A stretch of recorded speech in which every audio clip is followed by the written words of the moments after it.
Okay, so today I'm going to be analyzing how to create a lesson plan. So as you can see on the right, I have the blank lesson plan template, and then on the left, I have the example one that I chose. I chose to use the sample ELA lesson plan number 1 from fall 2018.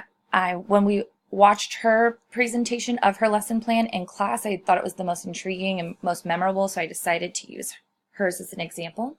So jumping right in, as you can see, the very top portion of the template, it's very self-explanatory. List your name, the grade level, subject, the duration of the lesson. As for the next part, this is the main focus of your entire lesson.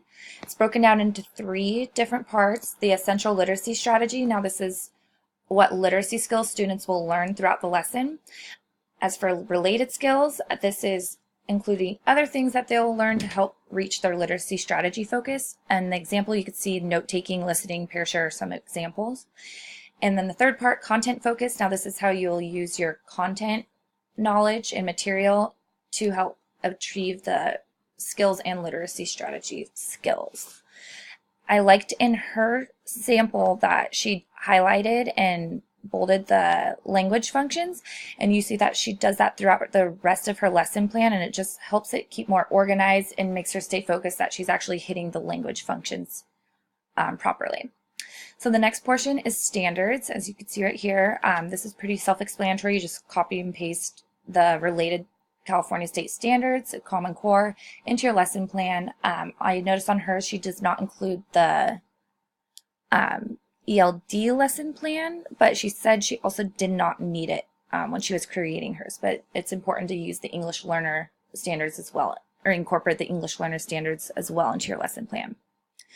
Moving on to the next portion, instructional learning objectives. As you can see, she took the exact bolded words from up here and literally put them right down here, so she stayed on track, and this helps her stay focused that she's reaching all these learning objectives. So defining, connect, examine, identify.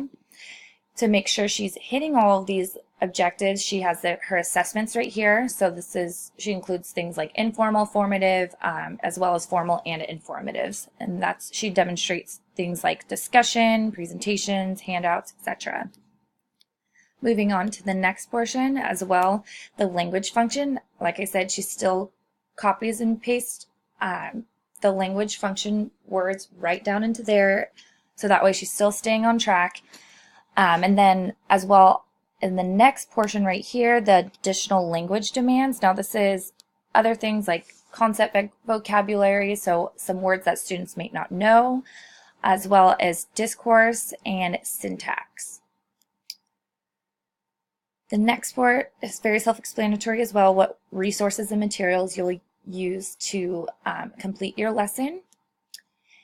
The next portion is students' prior knowledge. So this is where you would briefly describe your students' prior knowledge before teaching this lesson and what skills and stuff that they've obtained that will help them get through this lesson. Next portion is the start of the lesson pretty much. So the first part is the transition. So how will you transition into teaching the lesson? What hook or purpose for learning will you demonstrate that will engage students to start the lesson? I liked her example because she was doing this on presentation skills, and she went up to the front of the classroom and sat there and demonstrated really poor presentation skills, and it was just very shocking because you're like, oh my gosh, why is she presenting like that? So it was a good hook, and it definitely intrigued, and honestly was probably the reason why I chose her sample. So moving on to the next portion, focused instruction. So this is where students kind of like will listen to the teacher, so this is kind of more so over the lecture. And then the guided instruction, this is where the teacher will use more like discussion skills, interact with the students, so they're working together. And then in the independent practice, this is where students are working by themselves, so what materials and stuff they'll be working on by themselves. And then closure is the very end of the lesson, so pretty much it brings closure to their activity and starts introducing what they'll be learning next or assigning homework, etc. So that is the end of my analysis. Thank you.